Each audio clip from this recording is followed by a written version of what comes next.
오늘 아침을 여는 말씀은 예레미야 15장 19절에서 21절 말씀입니다.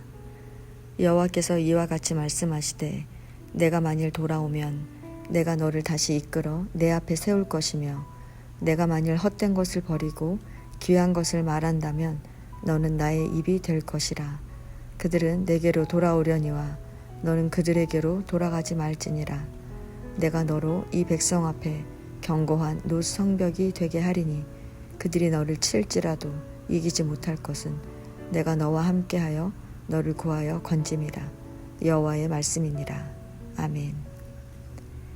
예레미야 15장은 크게 두 부분으로 나누어지는데 전반부는 하나님께서 죄에서 돌이키지 않는 유다 백성을 벌하시겠다는 선포이고 후반부는 하나님의 심판의 메시지를 전해서 유다 백성들에게 저주를 받고 탄식하는 예레미야와 그를 위로하시는 하나님의 말씀을 전해주고 있습니다. 앞선 14장은 예레미야가 하나님의 긍휼과 사랑을 믿기에 죄 가운데 거하는 유다 백성을 구원해 주실 것을 기도했습니다. 그러나 15장은 예레미야의 계속되는 탄원에도 불구하고 하나님께서 이제 유다 백성을 향해 쏟으셨던 마음을 거두시고 그들을 쫓아내겠다고 선언하십니다. 유다 백성들이 얼마나 완악했던지 하나님께서는 모세와 사무엘이 하나님 앞에 나와도 당신의 마음을 돌이키지 않고 쫓아내겠다고 말씀하십니다. 모세와 사무엘이 누구입니까? 그들은 하나님과 범죄한 이스라엘 사이를 중재하며 하나님의 긍휼을 이끌어냈던 지도자입니다. 하나님은 모세와 사무엘이 지금 간구한다 할지라도 유다 백성을 향한 분노를 그칠 수 없다는 것입니다. 하나님은 죽이는 칼과 찢는 개와 멸하는 공중의 새와 땅의 짐승으로 유다를 벌하실 것이라고 하십니다.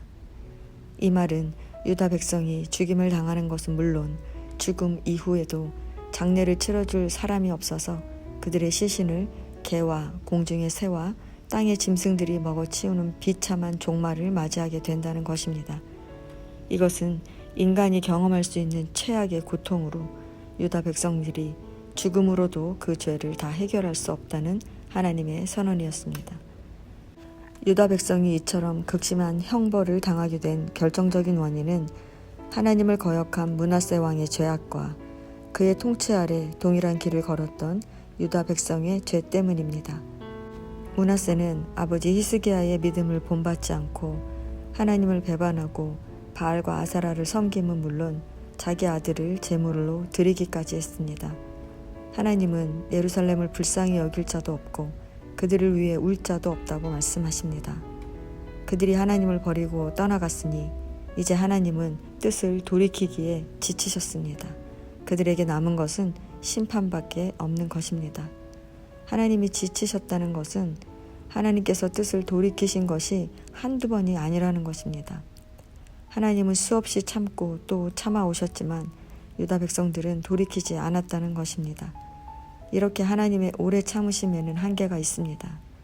하나님은 사랑하시고 선택하신 민족이 그 사랑에 합당한 삶을 살지 못할 경우에 회개하고 돌아올 기회를 주시지만 여전히 죄악된 삶을 고집한다면 그들의 곁을 떠나실 것입니다. 하나님은 유다 백성을 키질하여 흩어버리겠다고 말씀하십니다. 그들이 돌이키지 않기에 그 백성 가운데서 과부를 바다의 모래보다 더 많게 하겠다고 하십니다. 7 아들을 둔 여인도 아들을 잃고 살아남은 자식들은 원수들이 보는 앞에서 칼에 맞아 죽게 하겠다고 말씀하십니다. 예레미야는 유다 백성에게 이러한 심판의 메시지를 전해야 했습니다. 그러나 유다 백성들은 하나님께로 돌아올 생각은커녕 오히려 심판의 메시지를 전하는 예레미야를 저주했습니다.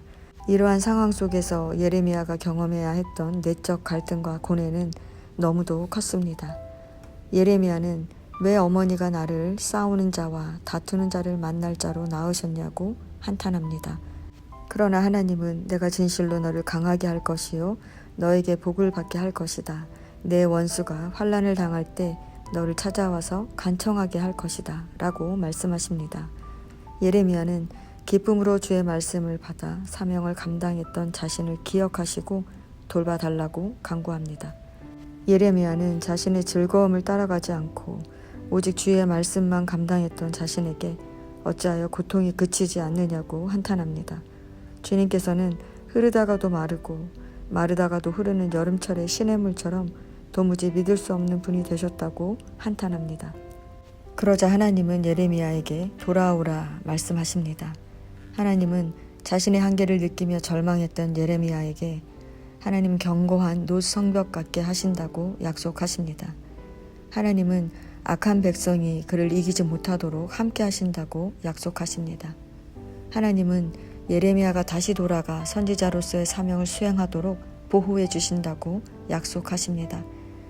하나님은 그들이 너를 치나 이기지 못할 것이며 핍박을 받을 것이나 생명을 빼앗지 못한다며 악한 자와 무서운 자의 손에서 구원하신다고 약속하십니다.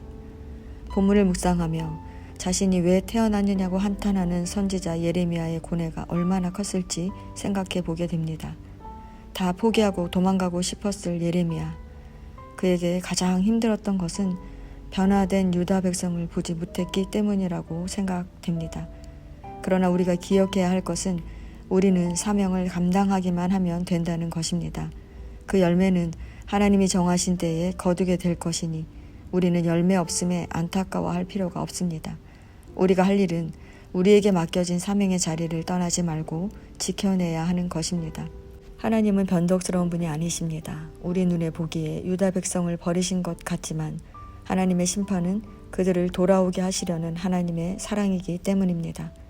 말씀으로 하루를 시작하시는 성도 여러분, 주님의 일을 감당하는 것은 순탄한 여정이 아닙니다. 그러나 가지가 포도나무에 붙어있기만 하면 열매를 맺듯이 우리가 하나님께로 돌아가 붙어있기만 하면 하나님은 우리에게 모든 것을 공급해 주십니다. 오늘도 그 하나님과 함께 나에게 주어진 삶을 열심히 살아내시기를 바랍니다.